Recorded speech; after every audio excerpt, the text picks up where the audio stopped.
Bueno, bons días. Imos lá. Temos aquí a Marta da Costa, aquí coñecedes da Bondo, porque ademais é da zona, é da terra. Nos temos antes os viaxes. A ver, pues Julián, digo, é da zona, e isto me recorda unha anécdota, que non me la conto, pero bueno, como estamos en confianza, podo contarla. Un día, un amigo meu, que coñecedes todos, Anselguete, foi presentado a outra persoa por outra persoa. Esa outra persoa non a fito. E presentaba así, bueno, aquí Anselguete, un pintor da zona. Bueno, pois eso. Da zona non sei se refería a Vigo ou a Galicia, bueno, a Galicia é unha zona, no fondo. Bueno, pois Marta é da zona, non vou sentir a palabra, vive en Gondomar, é de Vigo, do barrio do Pervés, do barrio do Pervés, era máis autóctona non pode ser. No. Poeta todos a Con coñecer. 7 apelidos vigueses. 7 apelidos vigueses. Bueno, que ben, eso. Bueno, e nada, non vou falar dela como poeta, porque xa coñecedes da Bondo, hoxe está aquí como autora desta antoloxía, así fala Penélope, unha antoloxía de xénero. Unha antoloxía, no fondo, é unha obra de creación, na medida en que ela selecciona poetas e poemas do seu interese e, por lo tanto, de maneira está falando ela a través desas voces. Por outra parte, unha antoloxía é unha autopoética tamén, porque ao seleccionar ao marxen da necesidade objetiva de seleccionar poetas de acordo con unha temática determinada, tamén se procura a selección daqueles textos que a nós, personalmente, máis nos atraen, non? E ese é precisamente un dos valores desta antoloxía, que alén da cuestión ideolóxica, alén da necesidade reivindicativa e da acción, digamos, política a través da literatura, aquí hai unha escolla centrada en criterios de estilo, ¿no? En criterios de calidade. E o nivel xeral desta antoloxía é moi elevado, é dicir, que hai poesía de moi alta calidade. E iso dá gusto, claro, dá gusto na antoloxía na que os poemas son auténticamente, verdadeiramente vos. E ademais moi diversificados, porque as voces destas mulleres, estas voces de xénero, abranxen a perspectiva completa da experiencia, é dicir, a experiencia doméstica, a experiencia amorosa, a experiencia familiar, a visión da realidade, desde a ollada da muller.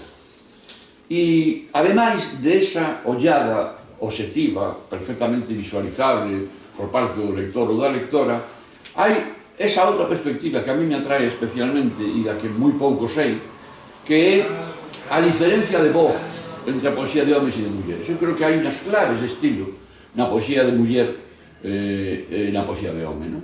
Que un percibe cando lee. E antes te falaba de Branca Varela, unha poeta peruana, porque cando eu descubrín a Branca Varela, no momento en que ademais tamén estaba descubrindo a Alejandra Pizarnik e outras poetas mulleres, intuín daquela que hai unha voz distinta.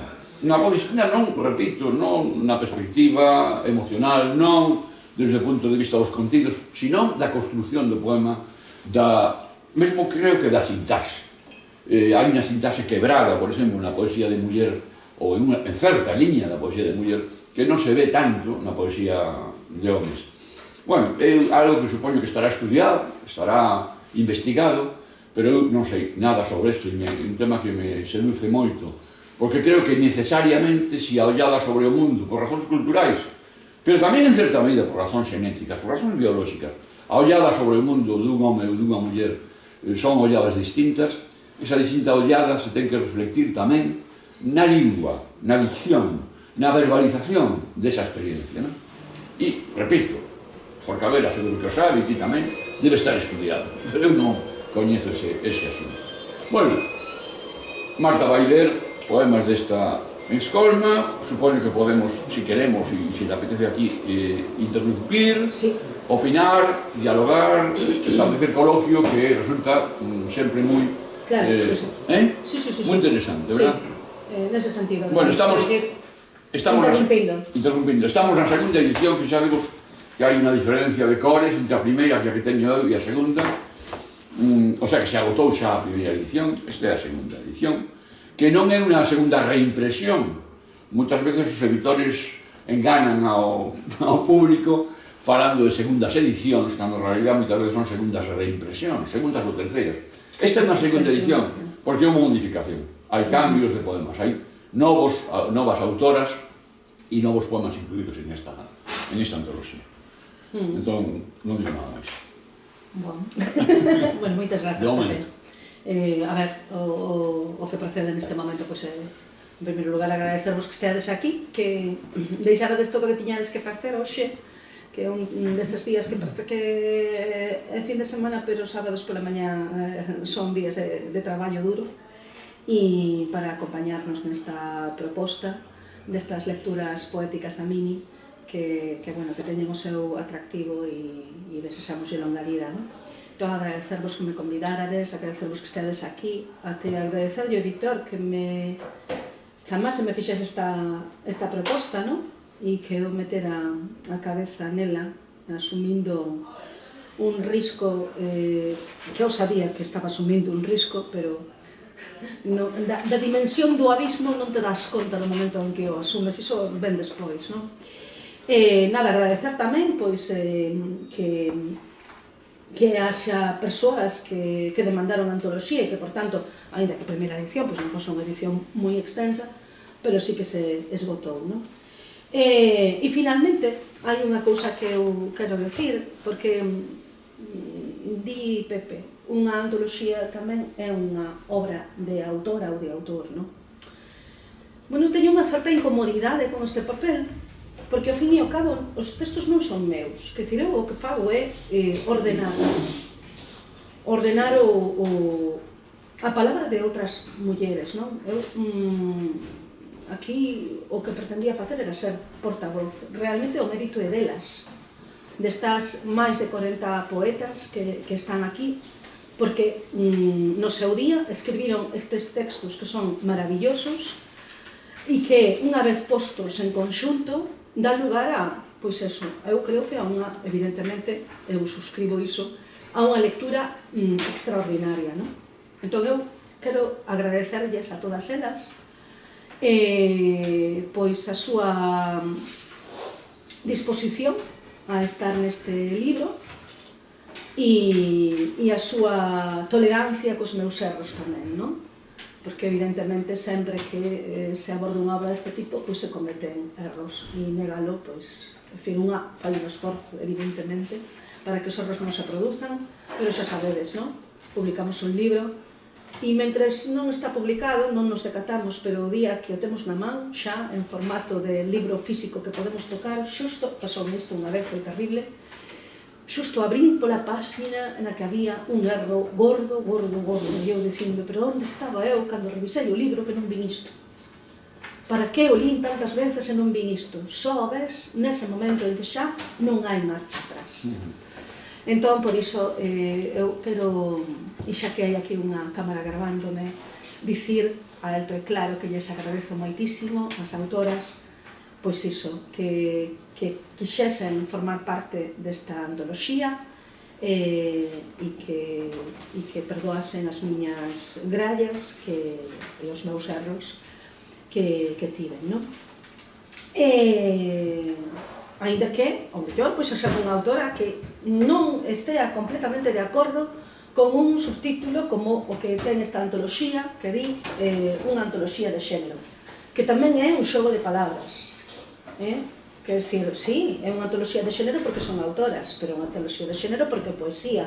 Eu, en algún momento, non sei se ao final quedou escrito no epílogo ou non, digo que é unha antoloxía de minorizadas, non? Sí, o dixo. Minorizada a lingua, minorizadas as autoras, minorizada a poesía. Entón, bueno, pois tamén ten ese xogo, non?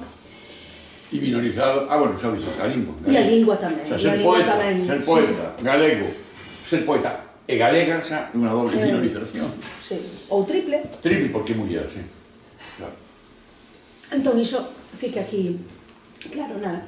E, bueno, eu quería contarvos un pouco que iso, Antón Lopo me propón facer unha antoloxía asequível, porque estamos pensando fundamentalmente no lectorado na mocidade, pero non só, é dicir, eu creo que é importante que procuremos construir, pois, por exemplo, unha antoloxía como esta, que pretende ser un achegamento á poesía, con textos que sexan asequíveis a aquelas persoas que non teñen hábito de ler poesía. Eu recoñezo que a poesía é un xénero de minorías, pero ás veces tamén digo que é porque nos faltan os mediadores que nos acheguen a lectura poética, non?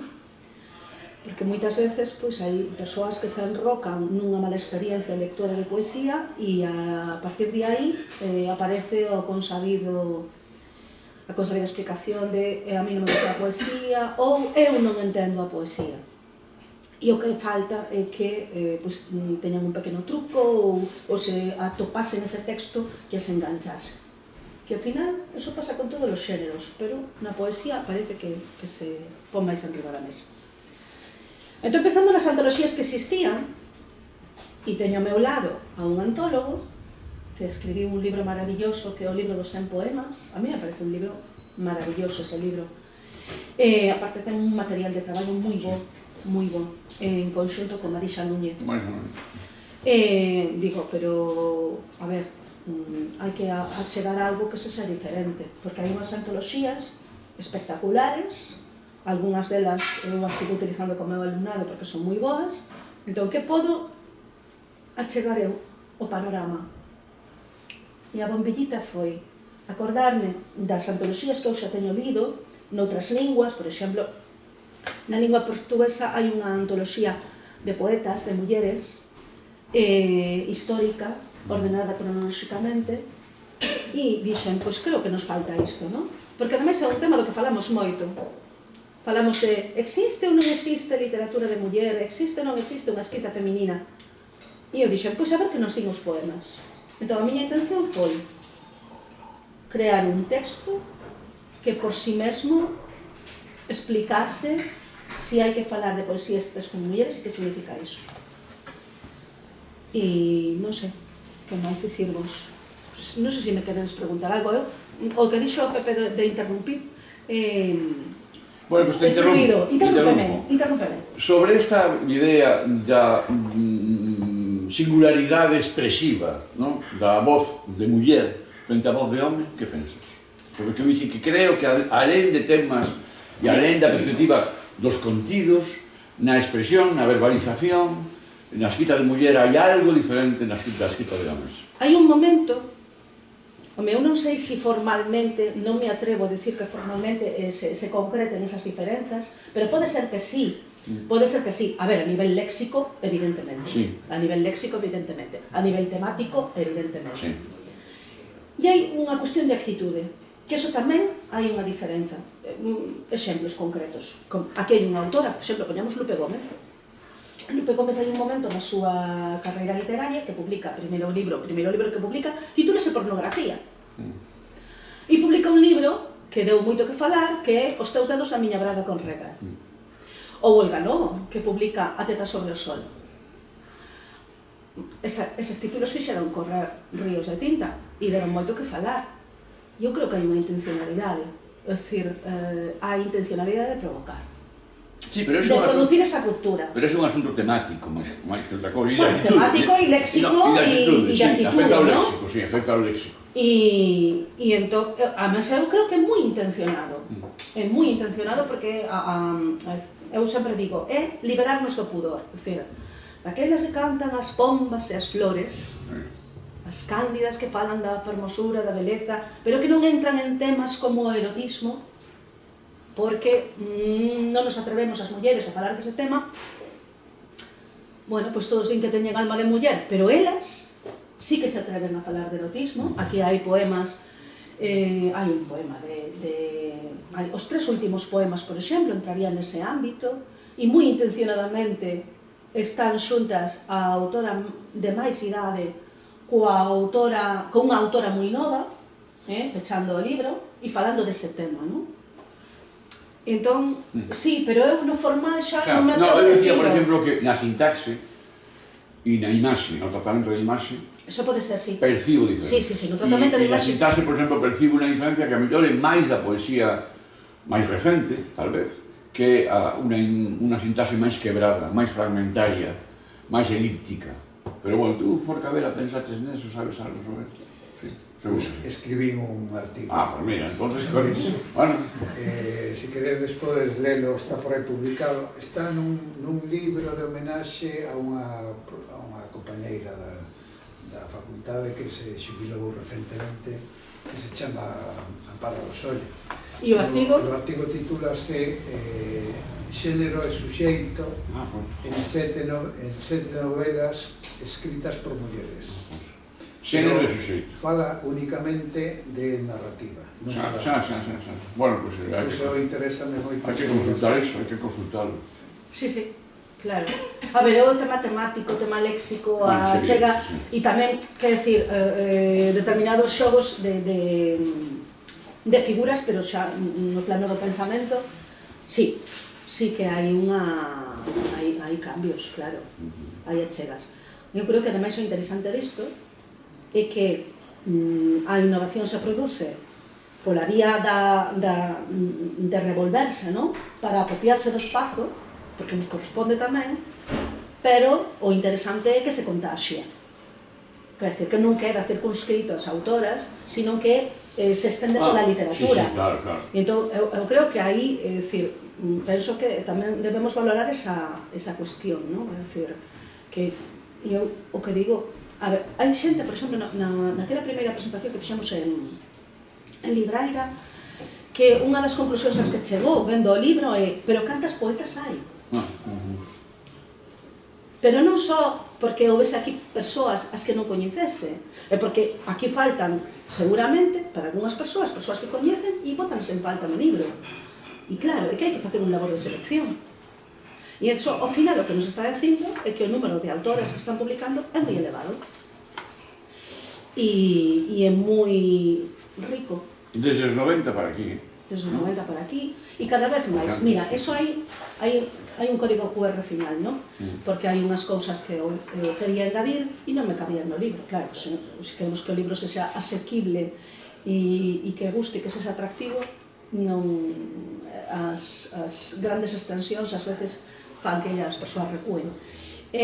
No código QR hai unha cronoloxía dobre, que é a cronoloxía da data de nacemento xunto coa cronoloxía da data da publicación do primeiro libro. E hai un momento no que se cruzan as dúas cronoloxías do seguinte xeito, e é que as autoras así representativas nese momento de eclosión que chamamos cando a poesía de muller nos 90, un momento de eclosión que eu situaría coa publicación de Das últimas mareas de la Romaní, que é do 86, se non me engano, e que chega até 10 anos despois, non? E aí está todo, está Ana Romaní, está Xela Arias, está María Xosé Caizán con Metáfora da Metáfora, está Xoana Torres con Tempo de Ría, Marica Campo, Luisa Villelta, é que todos eses libros aos que algún dos cales eu teño que facer referencia aquí, prodúcense nese momento. E nese momento están nacendo as que escriben agora. Poñemos por caso Nuria Beiro. Que significa iso máis alá da constatación da coincidencia de datas? Significa que hai un legado, que hai unha transmisión, que hai unha herdanza. E que as autoras que escriben hoxe teñen a fortuna de contar cunha tradición previa, que poden mirar cara atrás, que poden ler cara atrás e atoparse nos textos. Eu o comparo coa nosa xeración. A nosa fortuna foi que vos escribistes antes. E para nós foi a posibilidade de ter textos de autores próximos, vivos, os que podíamos coñecer e que estaban escribindo na nosa lingua. Entón é un legado de herdanza e de magisterio. E eu creo que é unha das cousas tamén importantes deste... Bueno, xa vemos que antes dos 90 as poetas en Galicia, poetas galegas con libros publicados, poetas que están no sistema, non pasan de 7, 8, non? É dicir, Pura Vázquez, son poucas, sí. Luz Pozo, Xoana Torres, son moi poucas. E é posible que, bueno, eu aquí neste epílogo non podo entrar en determinados detalles e iso requeriría unha explicación máis demorada que a que eu dou en algún momento, non? porque, bueno, aí hai cuestións a ter en conta e bueno, que son cuestións que están aí. Unha cousa máis, como elixín os textos, non? En realidade os textos hai moito tempo que os estou elixindo, porque son textos que eu xa probei con lectorado diferente, porque os utilicei en obradoiros, en clubs de lectura. Hubo un ano que, con meu alumnado, fixen un club de lectura de poetas vivas, e entón íbamos colocando polo instituto unha especie de cartel con un poema de algunha das autoras que está aquí, algún dos poemas que están aquí, e outros directamente. Quero dicir, eu cando lles dou a traballar a poesía teñen unha listaxe de lecturas, e algunhas das autoras que están antologadas están nesa listaxe de lecturas. Entón, como hai unha cousa que lles pregunto, que cal é o poema que máis che gustou, ali fumo, non? É dicir, porque a verdade é que sí, que con algún dos títulos que lles dou a ler sorpréndense de súpeto de que a poesía poida falar do que elas e eles pensan ou sinten. Entón, a verdade é que sí que dá sempre bo resultado. Pasa que hai que ter o cuidado da lección, do que se ofrece. E algún texto que está aquí foi elixido polas miñas alumnas, claro. Desa maneira, non? É dicir, eu logo fun a repasar os traballiños e estuve mirando a ver cal lle gustou máis, e así xuntei os textos, non? E evidentemente sempre segundo o meu criterio, claro, porque que lles gustan miñas alumnas non é suficiente, ten que parecerme ben a min tamén. Entón, se queredes... Vas lendo. Vou lendo. Mira, hai unha organización temática no libro, sí, non? Sí. Eu quería facer un fío conductor, non sei se conseguín, pero sí que era a miña intención. Bueno, esta segunda edición ábrese cun poema de Rebeca Baceiredo, que eu creo que non é unha autora moi coñecida polo seu traballo literario. Como poeta non. O sea, coñecida como ensaísta, sí, tamén é verdade que publica máis ensaio que poesía, pero a min O canto da sibila foi un libro que me gustou moito dela. E aí hai un poema como este, que creo que pensei que era o poema idóneo para abrir esta segunda edición. A liberación. Colle esta esponxa, borra horizontes, pois estás perdida. É preciso para chegar a algures. Colle esta esponxa, frégate, faite aparecer. Entón, bueno, unha forma de introducirnos, non?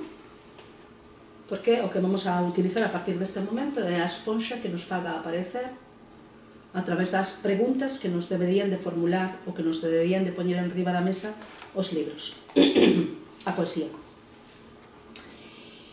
Unha das cuestións que máis se trata, ou que ten un tratamento relativo entre as autoras e algún autor dos máis novos, é o que significan os contos. Os contos recolectados por Hans Christian Andersen ou os Grimm, é dicir, todo ese conto que se nos foi transmitindo e que, como todos os contos, teñen unha clara intención moralizante e educativa dentro de uns patróns moi marcados, non? Entón, Lorena Conde, en Nave do Paraíso, que recibiu o premio Filomena Gato, unha autora que prácticamente nin coñecemos e que está aí, pois fálanos de Karen, que é a protagonista do conto dos zapatos vermellos, que compilan Hans Christian Andersen. E entón, digo, tanto Lorena Conde como noutras autoras tamén nesta antoloxía, o que se fai é unha revisión, unha contestación a eses contos cos que nos educaron, non?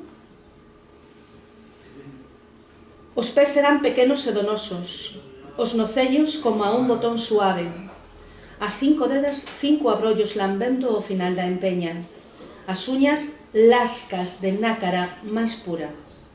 No libro de Hans, os pés levan o camposanto ou o cepo do verdugo, pero aquí os pés lévanme a carón das miñas outras, que non son eu nin para as leis, nin para as normas, nin para os costumes vos das nenas ben criadas, os peitos melifluos dos contos.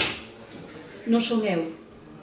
e os meus pés me levan a onde eu quero, non o Campo Santo, cando se poñía aqueles zapatos vermellos e non podía controlar as súas accións, a protagonista dese conto, os zapatos vermellos.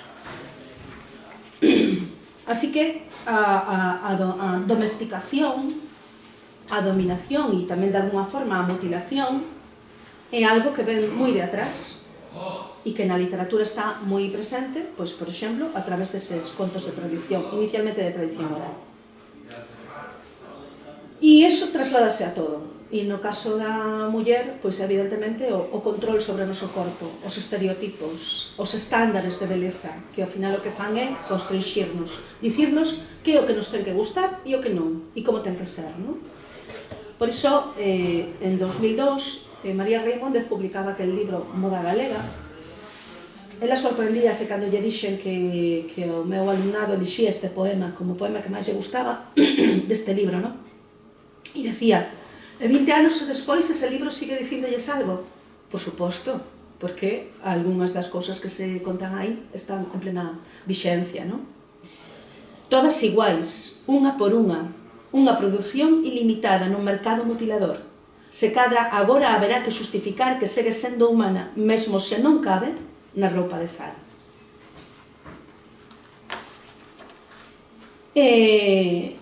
Mutilador nos di como temos que ser, como nos temos que ver, e entón o que se nega é a diversidade, a diferenza, non?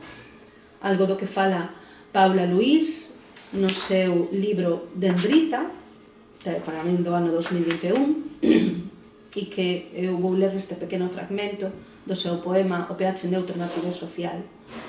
Vivo entre XX que o vean e XY clásicos, osos panda e camioneiras, homes que non ocupan o espazo todo, superdaikis, escritores con pluma tránsfugas, mulleres afortunadamente confusas, kings e queens da súa propia república, fauna variada.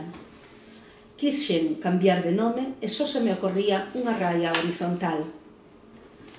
Atopei un corpo que cambia de beira a miúdo e xa non sei se son materia, enerxía, quebrado na conciencia ou esfera microcosmos do universo en expansión. Déxame decir algo. Paula Luís, a quen coñecín e tive a sorte de escoitar un recital onde me encantou, me encanta como escribe, me encanta ela, porque non sabería decir se é unha muller ou un home. Eu creo que ela tampouco sabe e de alguma maneira o di aquí, non? No verso final dice: atopei un corpo que cambia de beira a miúdo. Probablemente, que non sei, en términos de xénero, como se chama eso. Pero esa é, en fin, esa é a súa vivencia. E despois me contou que a ela, o tema, o libro chamase Dendrita, porque ela está, digo ela, porque en principio a intuición que teño que máis é unha muller, en ese libro hai unha importantísima elaboración de pensamento alrededor do cerebro. E é un tema que a ela lle atrae muitísimo, que está estudiando, e que está estudiando as dendritas, todas esas cousas. Sí. Por iso tamén a imaxe do libro, a quen o coñeza, que é unha imaxe, eu creo que é unha imaxe neuronal de como son as dendritas, que, bueno, pois aprendemos cousas ás veces grazas á poesía, non? Claro. Pois isto, porque temos, de repente, dendrita pode ser unha palabra oscura para alguna de nós, e, bueno, pois esa maravilla e esa indefinición, evidentemente, non? Tal e como está escrito este verso, eu entendo que apela ao xénero fluido. Sí, eso, xénero fluido, non me salía, xénero fluido. Xénero fluido. Pero, en definitiva, é dicir, é o que nos di a voz poética, non? Desde o poema. É dicir, falamos de que somos educadas para reproducir estereotipos dentro dos estereotipos, e iso, é dicir, esa dominación o que produce control, mutilación, e faise a través da violencia. É violenta en si mesma e produce violencia dos máis diversos tipos. Por exemplo, hai un libro que o outro día, cando estaba con Miriam Ferradáns, lembrábame como fora a elección deste libro. Este libro dos días escuros é de Carme Caramés Gorgal, que hai que dicir que recibiu o premio Victoriano Taibo. E este Dos días escuros para min é un libro maravilloso porque ten a capacidade de Carme Caramés, que creo que tampouco é unha autora que teña así un renome que, digamos, Carme Caramés e todo o mundo saiba de quen estamos falando, e, sin embargo, merece un lugar na nosa poesía.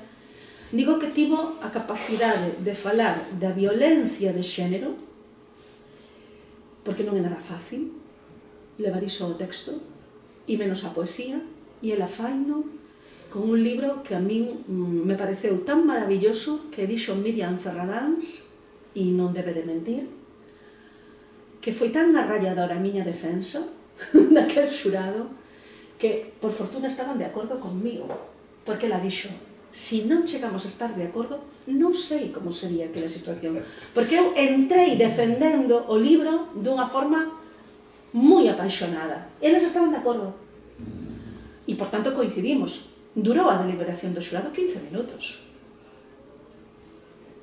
Isto é insólito tamén. E eu creo que é un libro magnífico, non? Por exemplo, aí podemos ler cousas como esta: a cada paso que se achega prepárome. Para a estocada mortal, sen implorar, sen mendigar, sen resistir, pero pasa caprichosa e perdoa a miña vida ou quítama outra vez. Non coñecede a miña dor e xulgades aínda o meu silencio, que non é máis que a parálise axial que provoca o medo, invadindo o líquido esencial, atuando a gorxa. Ou outra autora que para min sempre foi unha autora de cabeceira, M. do Romero, que en 2006 publicou O pozo da ferida, un libro que todo el fala da violencia, e no que hai un poema como este: non me pariu nai para a intemperie e o castigo, para a agonía en soidade deste descampado. Non nacín nai para a tortura da besta e o delirio, non para berrar sempre, non. Non nacín nai para ser cruz desta fría poceira. O pozo da ferida, que máis é un topónimo. É dicir, ese dobre xogo, non? É dicir, a referencia ao topónimo e ao mesmo tempo que ese topónimo nos preste un sintagma que dá conta do que a poeta quere escribir. A violencia, ás veces, vista de unha forma que me resulta difícil dicilo, pero eu diría delicada, porque delicado é o libro. Neve é tamén para min un deses libros maravillosos. Neste caso, Neve é un libro de Lucía Novas, xa yo dixen a ela en canto acabei de ler o libro no ano 2010, e o repito, e este é un deses poemas que me esquecí na primeira edición. E agora está na segunda, non? Entón, eu vou vos ler este poema, a ver que vos transmite. O corpo. Alguén profanou a súa brancura de neve. O interior. Como puido racharse o equilibrio da transparencia? As violetas, as abas coidadas, as milgrandas, as furnas, a humidade dos xuncos, as malvas abertas. O lirio turbador trocouse en puñal de crime, traizón inesperada. As aves parten coa dor nas súas ás. Hai que lelo varias veces, non? Bueno, hai toda unha simbología vaginal, da vagina e tal. Sí, e o lirio, a simbología do lirio. Pero logo hai, efectivamente, eso, delicadeza. É unha delicadeza. A mí me parece... Que é unha clave da súa propia poesía literal. Sí, claro, quer decir, é a autora, é o seu estilo literario, e a recoñecemos nesta acumulación. Ademais, Lucía é unha autora que recorre a estas acumulacións. De feito, Cervatos é un libro que se construe todo ele en poemas en que predominan as enumeracións e as acumulacións, non? Pero é moi curioso como eu dixenlle: Lucía, eu vou incluir este poema que para min é o relato dunha violación. non? Pero Hai un puñal por aí, por no medio, non? sí, o lirio convertido en puñal, Un puñal, non? claro. Entón, esa imaxe é moi potente, non? Pero tamén ao tempo moi delicada, a pesar da violencia do relato profundo do poema, non? Sí, porque claro, hai violencia, pero está centrada na fermosura dun corpo femenino, non? Hai fermosura. Sí, eu non sei se é fermosura, eu diría que hai delicadeza na elección dos elementos, na elección dos elementos, pero aínda así, evidentemente, o lirio, claro, un lirio é unha flor hiperdelicada, non? Os da miña casa duran aproximadamente 5 días, non? Desde que abren, mentras están pechados, si duran moito tempo, pero no momento en que abren, que cando se estende esa fragancia inmensa, apenas duran 5 días, non? Vanse desfacendo pouco a pouco. E que utiliza a imaxe do lirio, non? Bueno, tamén un pouco para contestar as imaxes que se teñen usado tamén desde unha linguaxe erótica do amor, eros, amoroso, un pouco contestar aquí, non? Utilizar xusto esas imaxes, pero nun contexto diferente e para tratar un tema distinto. Bueno, en todo caso, un poema magnífico de unha autora que ten moito camiño por diante, pero tamén unha trayectoria cun libro como este que a mí me parece un imprescindible. Ou outro tipo de violencia, esa violencia máis institucional, máis social, da que nos fala este poema que se titula Futuro, xustamente, de Marga Dogal, dese libro A cidade sen roupa ao sol. Vou ler os versos finais que din: o home é un home para o home, o home é un home para o lobo, a muller é loba, o Estado o cazador que aínda apunta na falsa dirección. No mellor dos casos, Carrapuchiña Vermella é unha empregada doméstica. Un conto, o futuro. Aquí hai moitas violencias resumidas en poucos versos. Bueno, o poema é moito máis extenso, pero en poucos versos, non? E ese título, ese futuro, ese cuestionamento do futuro que nos agarda, non? Que, bueno, está... O libro de 2010, pero está de triste actualidade, un futuro como un conto que nos contan, non? Porque, bueno, nos estamos entrados en anos, pero as xeracións máis novas, o futuro, un bonito conto, lles queda neste momento, non? E dentro deste capítulo de violencia está a negación como unha violencia máis e a negación da historia, non?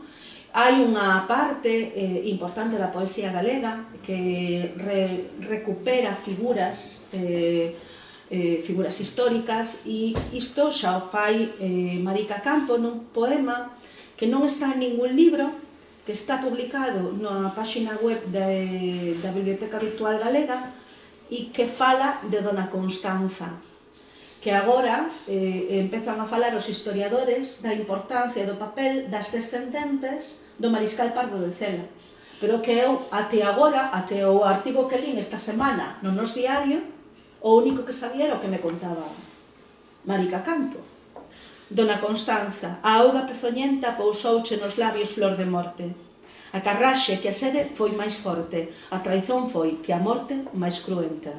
Raza do Mariscal, raíz violenta, afondaches na terra cando o norte virou cara a Castela como a sorte, como a xente ao lume que máis quenta. Marica Campo é unha das grandes sonetistas da literatura galega. Bueno, hai 3 ou 4 grandes sonetistas, Baixeras, Darío Sancabana e ela. E, bueno, algún máis. Sí, con unha destreza impresionante. Sí, ahora se me ocurren eses 3 nombres, digo porque o soneto é unha cosa moi rara a estas alturas, pero está ben que se siga practicando esa rareza, non? O soneto obriga moito. E a verdade é que na miña vida creo que escribín 2 sonetos e non publiquei ningún. Pero hai quen, en fin, que emborda o soneto, e Marica é unha delas. Sí. E ti, por cá, villeches sonetos? Non. Igual que a ti. Un par deles. É que na vida hai que facer un par de sonetos, por lo menos. A ver, pero é que Marica é unha persoa. Eu intentei facer cousas, sí, intentei facer cousas, pero ao final, a ver, claro, a métrica está ben e hai que sabela e hai que coñecela e hai que tela de man, porque a veces fai falta. Hai que practicar. No, e hai que tela de man porque ás veces a necesitas para suxeitarte. Claro. Para suxeitar. Sí, porque mira, é moi interesante eso da constricción. A constricción na escrita literaria moitas veces facilita as cousas tamén. Sí. Se tú sabes que tens que someterte a unha horma determinada, pois mira, hai que esforzarse, pero por lo menos sabes que de aí non te vas a... En cambio, o verso libre, ao non estar dirixido por criterios previos, podes esvarar. Podes esvarar perfectamente, non? E sí. Aproveito esta introducción do soneto da Nina, porque eu pensaba que empezaba isto ás 12:30 e a 1:30 podía marchar, non? Porque teño o compromiso de xantar con os compañeros. Gracias por vir. Aproveito para marchar. Gracias por vir, Julián. Aproveitaste o soneto, non? Aproveitaste o soneto. Home, eu creo que todos os rapaces cando de 15 anos se encontran con a vida dos sonetos, todo o mundo fixo un soneto. Non publicable, pero... Cando menos debes a facer, Sí, eu creo que hai moita xente que, polo menos os estudiantes de antes, facían os sonetos. Moi ben. Bueno, chao. Alegro-me de estar aquí. Hasta logo. Chao. Gracias por... Bueno, sin prolongarnos así moito, que xa pois levamos un tempo considerable. É importante isto que estamos falando agora, que empezamos a falar a partir da métrica e aínda que practiquemos verso libre non podemos esquecer a métrica e ás veces necesitámola para suxeitarnos, para non desbocarnos e non irnos demais. E por iso, no caso, bueno, en toda a literatura, ¿no? Pero na poesía eu creo que esas ferramentas de construcción e de serenidade son necesarias. Unha cousa, nós non usamos métrica tradicional, pero sí usamos métrica, é dicir, a tua poesía non está previamente medida, pero tú lees os poemas que están construídos con endecasílabos e heptasílabos, seguramente, non? Sí. E eu creo que, pero iso é un hábito que adquirimos o paso dos anos, non? A ti a caicho a alexandrina? Sí, ahora menos, pero sí que practiquei moito alexandrino, pero son módulos... Entran os poetas nas cámaras obscuras, como entran... Como as fundas tristes poetas e activistas. Pero digo que son módulos de construcción que salen espontaneamente despois de practicar moito ao longo da vida. Previamente non pensas, vou escribir heptasílabos e endecasílabos, pero cando escribes, de repente das conta, se eu, por exemplo, estou escribindo un poema e levo xa 10 versos escritos e descubro ao releelo que son heptasílabos e endecasílabos, sigo por ese camiño. Sigues por ese camiño. Sí. Ahora, outra cousa é a métrica de acordo con módulos tradicionais. Ou descubres que estás escribindo heptasílabos e dices, vamos a algo mellor. Ou vamos a rompelos tamén. No, vamos a unilos. Vamos a fazer alexandrinos, claro. Sí, pero por exemplo, a túa poesía se caracteriza precisamente por unha liña melódica, ti tes unha liña melódica atractiva, unha liña melódica agradable, por decirlo, suave, non? E é porque usas módulos de construcción métrica. Eu descubro, despois de escribir, que son heptasílabos, moitas veces. Sí. Ana Romani, un deses libros que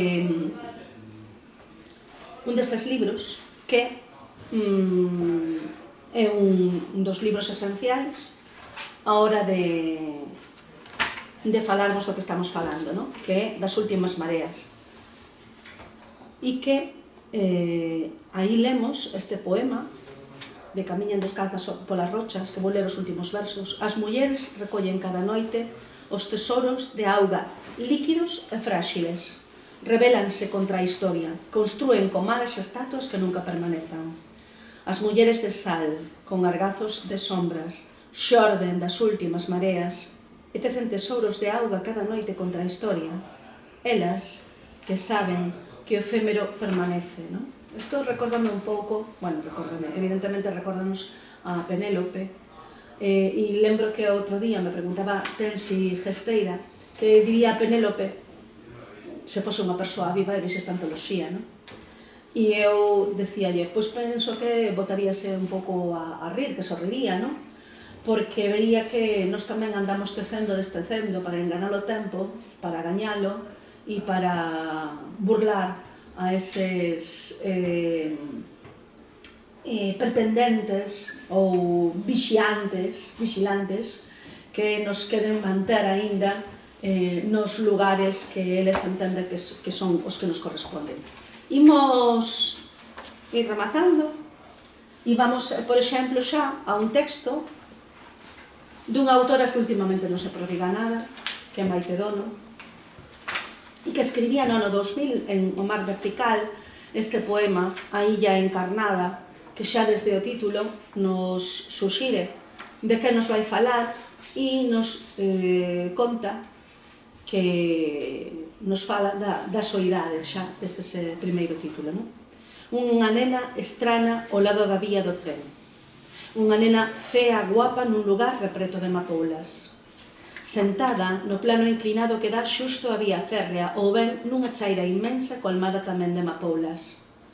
Ela, sentada no centro, como atravesando o mar do sangue, lapando pétalas e pétalas, soña con anxeliños vermellos, crimes, ceos, ciumes, cegoñas degoladas e coa súa regra. Esperta, esperta, e por suposto, nunca antes vira esa illa encarnada que hai na súa braga branca. Evidentemente, estas son algunhas das achegas que fan as autoras actuais. E chegamos a unha grandísima autora. O mellor poema para mí de toda a antoloxía. Home, que este poema... Este poema igual é un dos poemas, dos primeiros poemas... Xa estaba pensando da literatura galega. En rifarlle, porque pensei que non o iba a ler. No, pero todo non.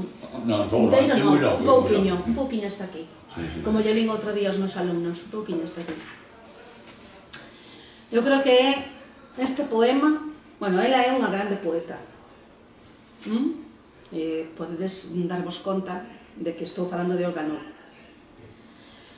E este poema seu, esta carta a súa nai, datada ao 29 de xaneiro de 2002, é un dos mellores poemas da lírica galega. E é profundamente oral e musical. Ese poema que hai que ler en voz alta, sí ou sí. Querida mamá, estou aprendendo a ladrar. Incessun en enfer. Repite comigo. Incessun en enfer. 30 xeracións de meu analfabetas. Eu estou aprendendo a ladrar. Marcar un nunca territorio coa epiglote, coma un cadelo, coma un can de palleiro. Escadelearme até volver en min en can, entón pronuncio Walt Whitman, mamá. Estou aprendendo a ladrar. Póñome de cu pro sol, agárrome a unha ixada e tento imitar o son do cuco de cu pro sol, entón a miña gorsa esprémese de dor. E oulan como nunca os futuros posibles que nos fan esbombar as veas como unha pota de leite na ladeira. Pagaría a pena ler o poema inteiro, pero é un poema moi longo, difícil de ler, pero que ten momentos de unha oralidade sublime, non? Como a Virginia Woolf, non? Ou como a Camille, mamá no mármore, como a Camille, como a Walt Whitman, Walter Benjamin, vou, mamá, vou deicatí, vou, eu, vou, outa, ou. Aquí temos o caso de unha poeta culturalista que non é dos 80. No, claro, é que eso hai que decirlo. As referencias culturais son moi... É unha poeta culturalista, de un culturalismo moi natural. Aquí, en este poema de Conversa coa nai, no mundo rural, que ten moita gracia, porque en medio desa conversa coa nai, que é unha labrega, creo, non? Da igual, que a nai referencial, da igual. A nai que aparece aí é unha muller do campo, ele está falando con ela, está nun ámbito rural, pero de repente, Walt Whitman, Mahler, Sí, tal. sí. Pero é moi curioso, ademais, como utiliza a referencia a Walt Whitman. Sí. Casi Para como- ladrar. Como un ladrillo, claro. Para ladrar. E entón, é que Bueno, e Virginia Woolf tamén, claro. Woolf, Pero bueno, precisamente Woolf. Pero aparece mal, Brancusi. Camille Claudel, sí, Constantin Brancusi. É moi curioso, non? É dicir, porque ese ladrido significa, evidentemente, a demarcación do territorio, non? Sí, claro. Pero non se fai unha demarcación de territorio sen máis, hai unha demarcación de territorio plena de sabiduría, é dicir, eu chego aquí cargada de sabiduría, pero tamén botándome ás costas toda a herdanza das xeracións de meu que nos foron parindo analfabetas. Analfabetas, pero que significa analfabeto? Simplemente que non sabe ler, non quere decir que non sexa sabia. E tamén como o libro de Gisbert, ¿no? Como un ouveo. Como un ouveo, o ouveo final, mas claro. incluso ten ese ritmo da poesía. Ese ritmo da poesía beat. Tamén aquí hai ese ritmo da poesía beat, da asociación de ideas, do fluir de É desde conciencia. logo un poema magnífico e eu entendo que é un dos que incluso para ela é un deses poemas que se produce unha vez. Ese momento feliz de unha creación que dá lugar a un poema que é irrepetible e que desde logo a fortuna é nosa de poder lelo. Claro. E nada, remato dicindo, como di Laura Cuba, premio Victoriano Taibo, que logo escribiu As Camaseiras, e que pecha o libro, unha autora moi nova, despois de unha autora como Elena Villar, cun tema que Elena Villar introduce como o erotismo, e que ela, na final do poema, dinos, e como isto se pecha o libro, mais lémbrate de que sempre son dona de min mesma e dos meus días, e ás veces viaxo lonxe para, se volto, seguir sempre sendo eu. Moi ben, moi ben, moi ben. Nada. Teño que dicir algo, teño que dicir. Di.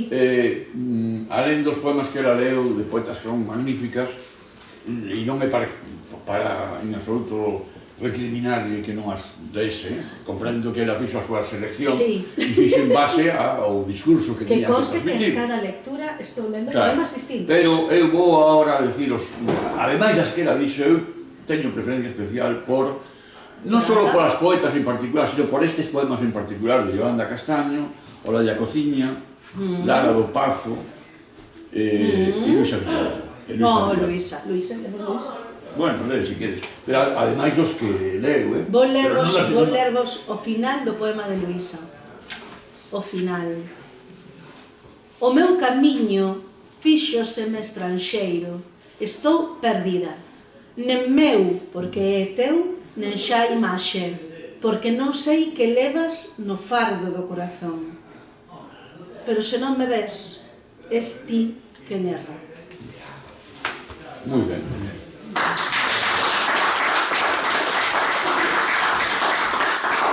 É como decía antes, temos grandísimas poetas. Entón, eu o que agardo é que este libro sexa unha tarxeta de presentación para que despois a xente se achegue á obra delas. Por Esa certo, intención. si queréis momento de falar, como é esa frase de falar de agora, por si non... Fala de agora ou fala de para sempre. Fala de para sempre. Si queréis, si non me obrigatorio. Bueno, pues moitas gracias, Marta. Por certo, anuncio que o próximo intervinte, o próximo autor para o mes de xaneiro na Mini será Mauricio Olcinelli.